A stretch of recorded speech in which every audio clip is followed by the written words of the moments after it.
Hello friends, সবাই কেমন আছেন? আশা করি সবাই অনেক বেশি ভালো আছেন। আজকে আমরা কিছু গুরুত্বপূর্ণ টেক নিউজ নিয়ে কথা বলবো।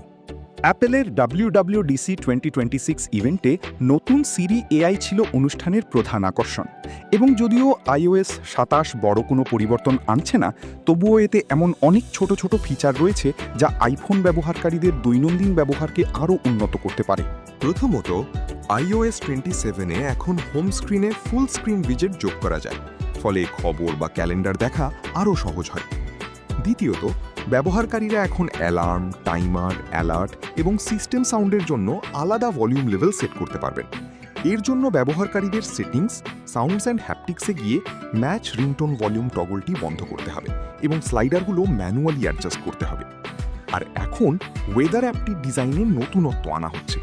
এতে একটি নতুন হাইলাইট সেকশন রয়েছে যা আগামী দিনগুলোর উল্লেখযোগ্য ঘটনাগুলো তুলে ধরে।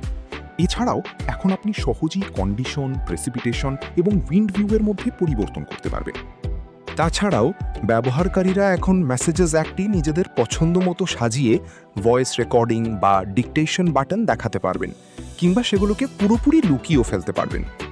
মেসেজে এখন একটি ড্রয়িং অপশন রয়েছে, যার মাধ্যমে আপনি কোনো নোট বা ডায়াগ্রাম এঁকে অন্যদের কাছে পাঠাতে পারবেন।